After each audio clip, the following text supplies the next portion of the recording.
And now, the first story we started was about the temp industry, the film A Day's Work, and I'm going to introduce Mary Jo Hoyt to tell us about her brother. Mary is a nurse and works at Rutgers University. She's here to talk about what happened to her brother Jamie. Mary?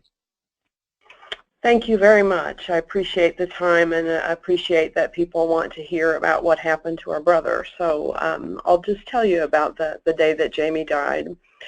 My brother, this was 2012, and my brother Jamie Hoyt was working as a temporary day laborer out of the office of Labor Ready in Hackensack, New Jersey. He was 58. On November 30th of that year, our older brother Mike received kind of a confusing call from Labor Ready saying there had been an accident and that Jamie was in the emergency room. They didn't seem to be able to tell him more, and Mike was out of town and in the middle of a wedding reception, so he asked me to call the ER to see if Jamie needed us to come. We sort of made an assumption with the kind of casualness of that phone call that something somewhat insignificant had happened and that perhaps Jamie needed a ride home. So I called the emergency room and asked if I could speak to him.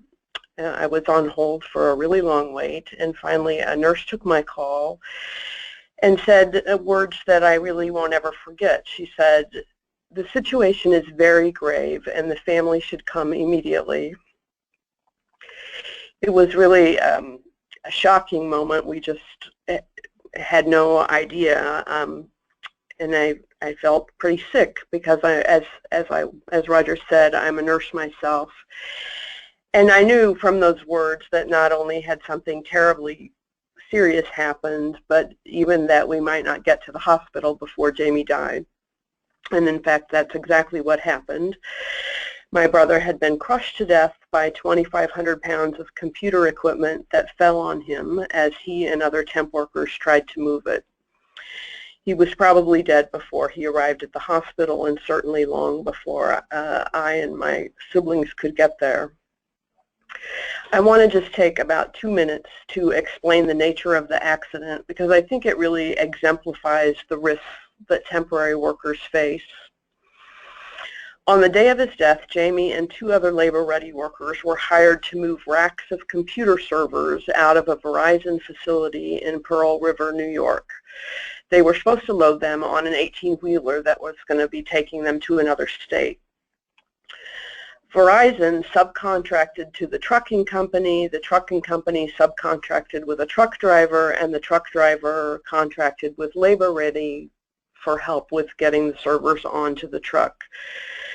In all of that, the truck driver was in charge of loading the truck and was supervising this activity, for which I would mention that the temp workers were not really trained.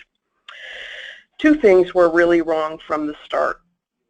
First, these computer servers were very tall and very heavy, and they're balanced on pretty tiny wheels that are really meant to just move very short distances. The industry best practice is to disassemble this type of equipment and move the pieces individually, but this was not done. Verizon had wrapped the servers to be moved whole. Second, the facility where Verizon had this equipment did not actually have a loading dock that could accommodate an 18-wheeler.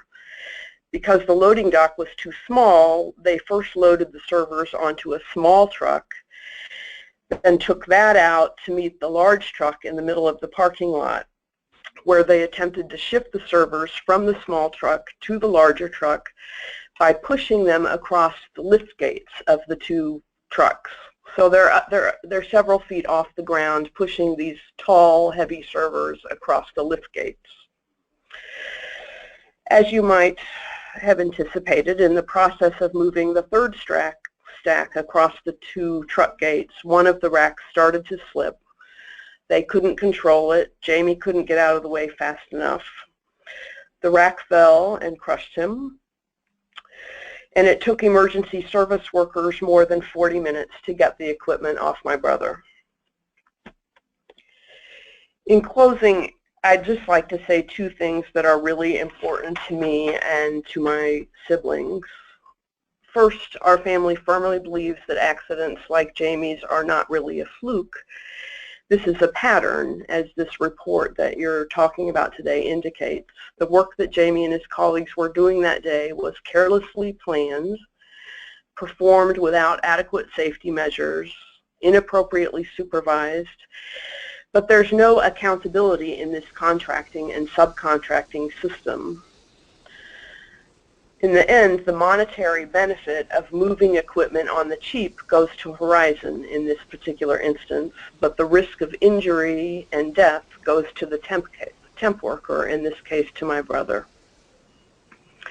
Second, and I'll end with this, my family would like you to know that Jamie was a warm, kind-hearted, and very funny guy.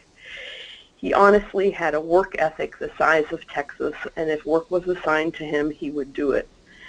He was not a disposable commodity, and we really loved and miss him. So thank you very much. I'm glad some reporters attended the call, and I appreciate the report that's being presented. Thank you. Mary Jo, thank you very much, and on behalf of us all, we really appreciate your sharing that story and honoring your brother.